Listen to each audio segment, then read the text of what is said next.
Le plus ironique dans tout cela, c'est que, pendant longtemps, l'idée qu'une météorite puisse causer de réels problèmes a toujours été considérée comme une plaisanterie, un mème, une exagération digne d'un film. On entendait des gens dire qu'une météorite s'abatte, comme si le ciel était un théâtre inoffensif. Mais aujourd'hui, la situation a changé.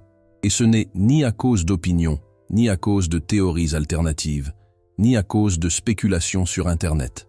Modifié parce que données observationnelles, des calculs officiels et des rapports techniques qui sont passés presque inaperçus en dehors de la communauté scientifique. L'objet possède un nom, un numéro, une trajectoire et un historique de surveillance. 2024, année 4, mauvaise réputation, peu de charisme, marketing inexistant.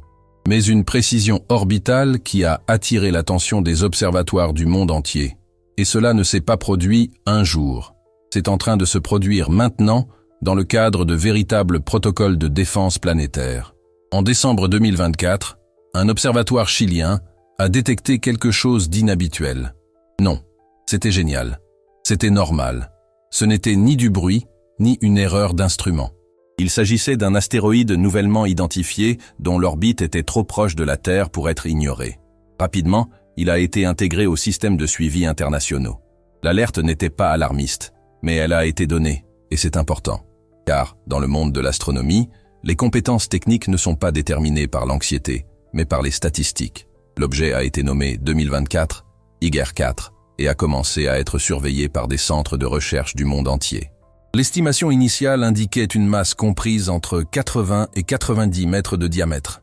Pour vous donner une idée concrète, tout objet de plus de 50 mètres de diamètre, présentant une probabilité d'impact avec la Terre supérieure à 1%, est automatiquement soumis au protocole d'évaluation des risques globaux.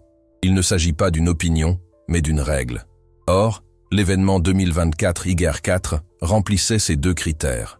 La probabilité initiale d'impact avec la Terre a été calculée à environ 1,3% pour l'année 2032.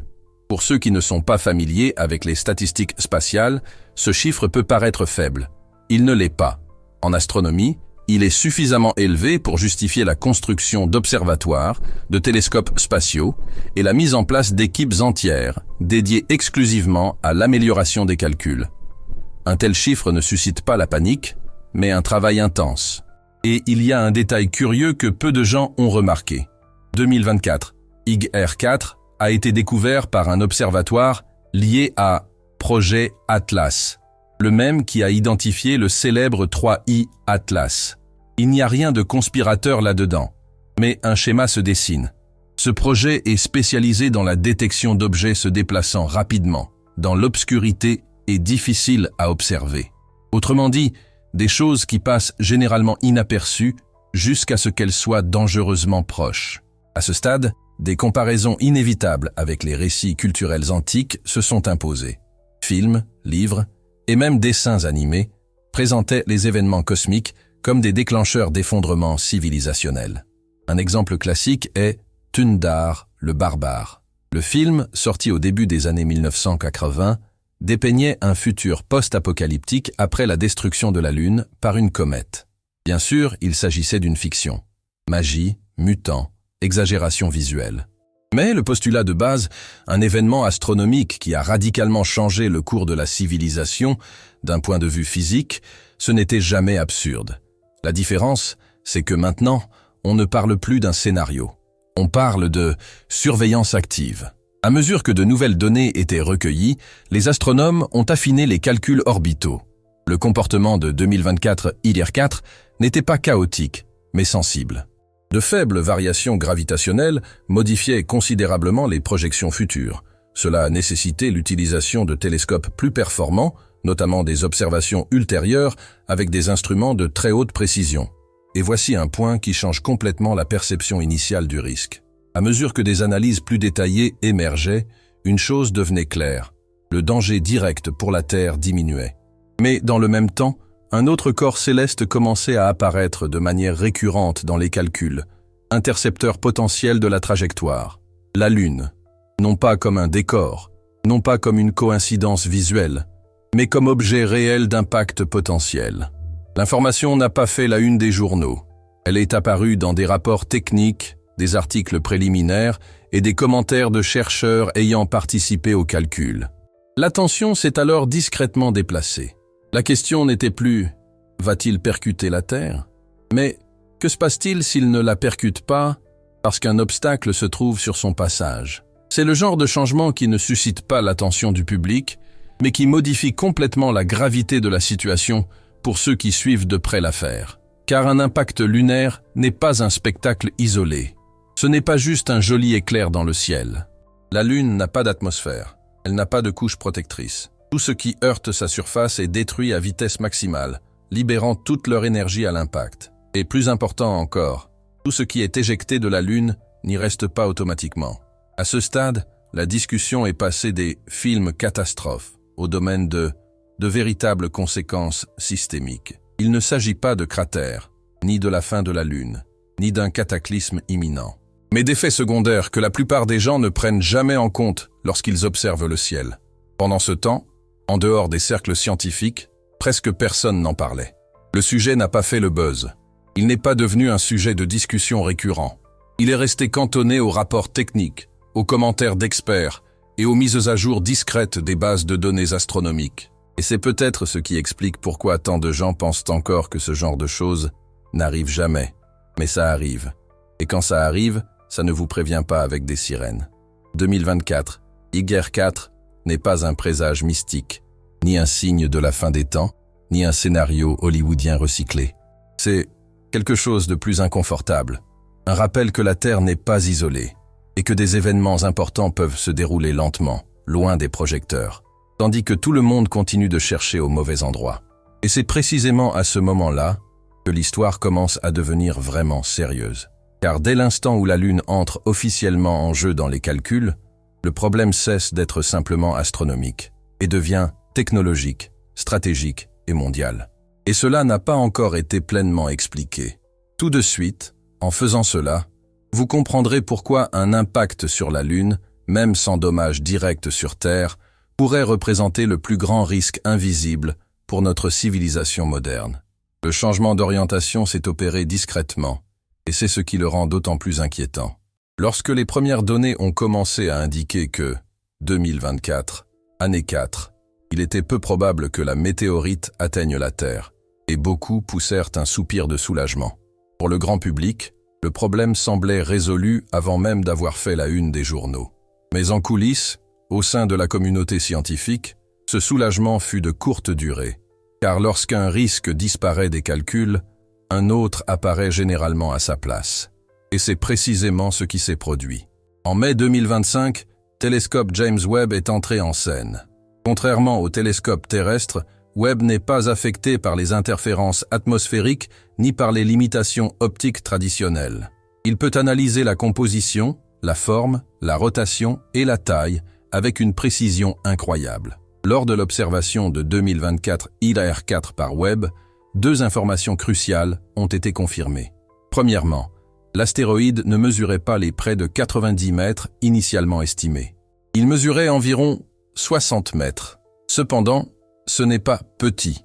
On parle d'un rocher de la taille d'un immeuble de 15 étages, se déplaçant à des dizaines de kilomètres par seconde. Un tel objet possède suffisamment d'énergie pour causer des dégâts considérables, selon le lieu et la manière dont il percute la cible. Deuxièmement, et c'est beaucoup plus important, les nouveaux calculs orbitaux ont montré que Terra s'est pratiquement écartée. La probabilité d'un impact direct a chuté à des valeurs résiduelles. Or, simultanément, un nouvel alignement a commencé à apparaître de manière récurrente dans les simulations. La trajectoire de 2024, YR4 traversait une région critique de l'espace, précisément là où se trouverait la Lune en décembre 2032. Il ne s'agissait pas d'une interprétation libre, c'était du calcul orbital. À partir de ce moment, plusieurs groupes indépendants ont entrepris des simulations similaires, en tenant compte des marges, des erreurs et des perturbations gravitationnelles. Le résultat a convergé vers un chiffre inquiétant. Il existe environ 4% de chances d'impact avec la Lune, avec une date estimée de 22 décembre 2032. En astronomie, 4% n'est pas quelque chose qui, ignore ce, n'est pas une certitude, mais ce n'est pas non plus un simple bruit statistique. Cela suffit à justifier une surveillance constante de l'objet pendant des années. Le chercheur Patrick King, un professeur de l'université Johns Hopkins, fut l'un de ceux qui ont exposé publiquement ce scénario. Selon son analyse, si l'impact se produisait, il y a environ 86% de chances qu'il touche la face visible de la Lune. L'hémisphère en permanence face à la Terre. Cela change complètement le sens de l'événement. Un impact sur la face cachée de la Lune serait difficilement observable. Mais sur la face visible, il s'agirait d'un phénomène astronomique observable à l'œil nu, un éclair soudain et intense, enregistré par les télescopes amateurs et professionnels, et bien sûr par des millions de téléphones portables pointés vers le ciel. La tentation de traiter cela comme un spectacle est immense. Et c'est précisément là que réside l'erreur, parce que la Lune n'est pas comme la Terre. Dans ce cas, un astéroïde de cette taille subirait probablement ce que les scientifiques appellent explosion aérienne, une explosion dans l'atmosphère. L'objet se fragmente avant de toucher le sol, dissipant une grande partie de son énergie. C'est ce qui s'est produit lors d'événements comme ceux de la Tunguska en 1908 et de Tcheliabinsk en 2013. Il y a eu des dégâts, des ondes de choc, des vitres brisées, mais rien de comparable à un impact direct. Il n'y a pas d'atmosphère sur la Lune. 0. Cela signifie que 2024 IDER-4 atteindrait la surface lunaire à pleine vitesse en publiant quelque chose de proche de 7 mégatonnes d'énergie explosive. Pour le mettre concrètement en perspective, cela équivaut à environ 400 bombes d'Hiroshima ont explosé simultanément. Le résultat serait un cratère d'environ 1 km de diamètre. Voici une précision importante, car beaucoup de désinformation commencent ici. La Lune n'est pas menacée de destruction. Il ne se désintégrera pas, ne quittera pas son orbite et ne déstabilisera pas la planète. La NASA l'a d'ailleurs déjà clairement indiqué. La Lune a subi des impacts bien plus importants au cours de son histoire, notamment celui qui a formé le gigantesque bassin Paul-Sudetken, causé par un objet des dizaines de fois plus gros que 2024 IDER-4. Le problème n'est pas de savoir si la Lune survivra. Le problème est, que se passe-t-il après l'impact? Lorsqu'un astéroïde percute la Lune, une partie de sa matière est éjectée dans l'espace. Éjectée. Cela ne signifie pas retomber sur Terre. Cela signifie être lancé à une vitesse suffisante pour échapper à la gravité lunaire. Et c'est précisément ce qui commence à inquiéter une partie de la communauté scientifique. L'astronome Paul Wiegert, des chercheurs de l'Université Western Ontario ont alimenté des modèles informatiques avec des données précises sur l'astéroïde 2024 IDER-4. Sa taille, sa vitesse, son angle d'impact et sa composition probable. Les simulations n'ont pas indiqué de scénario apocalyptique immédiat, mais elles ont révélé quelque chose de bien plus inquiétant. Presque 10% des déchets générés peuvent s'échapper de l'orbite lunaire. Ces fragments ne seraient pas gigantesques. La taille maximale estimée est d'environ 10 mm. Pour ceux qui sont habitués aux risques terrestres, cela semble insignifiant. Mais dans l'espace, c'est tout sauf sans danger. Un fragment de quelques millimètres seulement, voyageant à vitesse orbitale, se transforme en projectile capable de perforer des panneaux, des systèmes électroniques et des structures entières. La perte d'une simple vis par un astronaute est déjà considérée comme un risque extrême. Imaginez maintenant des milliers de fragments naturels, dispersés le long de chemins imprévisibles. Et c'est là que l'histoire commence à avoir un impact direct sur le quotidien de tous ceux qui regardent cette vidéo. Aujourd'hui, presque tout dépend des satellites. Internet, GPS, prévisions météorologiques, communication bancaire, surveillance du climat, transport aérien, agriculture de précision, défense, espionnage, synchronisation des réseaux électriques. Rien de tout cela ne fonctionnerait sans infrastructure orbitale. Un nuage persistant de débris autour de la Terre n'a pas besoin de toucher le sol pour provoquer le chaos. Il lui suffit de satellites touchés. De plus, la destruction d'un satellite génère de nouveaux fragments qui percutent d'autres satellites, créant un effet domino connu sous le nom de syndrome de Kessler, un scénario dans lequel l'orbite terrestre devient trop dangereuse pour y opérer. Si vous êtes arrivé jusqu'ici et que vous n'êtes pas encore abonné à la chaîne, c'est le moment. Car ce dont nous parlons n'est pas une simple curiosité astronomique, mais un impact direct sur la vie moderne. N'hésitez pas à liker la vidéo. Cela permettra à un plus grand nombre de personnes de la découvrir, elles qui pensent encore que ce genre de choses n'arrive jamais. Mais avant que quiconque ne panique, il faut clarifier un point. Ce scénario ne fait pas l'objet d'un consensus absolu. Le directeur de la défense planétaire de l'Agence spatiale européenne a lui-même déclaré publiquement qu'il n'est pas encore possible de prédire avec précision la quantité de matière qui serait éjectée, ni même si ces fragments le seraient effectivement, représenteraient risque important pour la Terre. Et il y a un autre facteur crucial. La fusée 2024 IR-4 s'éloigne déjà. De par sa petite taille relativement petite, elle devient de plus en plus difficile à observer à mesure qu'elle s'éloigne. Son prochain passage à proximité de la Terre est prévu pour le date-heure, juin 2028. Ce n'est qu'alors qu'il sera possible d'affiner les calculs avec une bien plus grande certitude. En attendant, il n'existe que des probabilités, des simulations et un malaise croissant. Car, pour la première fois depuis longtemps, le risque n'est plus un impact direct. Il est plus subtil, plus moderne, plus en phase avec la fragilité que notre civilisation a engendrée sans s'en rendre compte. À suivre, vous comprendrez pourquoi certains scientifiques pensent que, même sans impact avec la Terre, il pourrait s'agir de l'événement astronomique le plus dangereux de notre génération, et ce qui est déjà en discussion pour tenter de l'empêcher avant qu'il ne soit trop tard. L'aspect le plus troublant de toute cette histoire n'est pas l'astéroïde, ce n'est pas la Lune, ni même la probabilité statistique d'un impact. Le véritable malaise survient lorsqu'on rassemble tous les éléments présentés jusqu'ici et qu'on réalise dans quelle mesure notre civilisation dépend-elle de structures invisibles, fragiles et incomprises. Et combien nous ignorons cela dans notre vie quotidienne.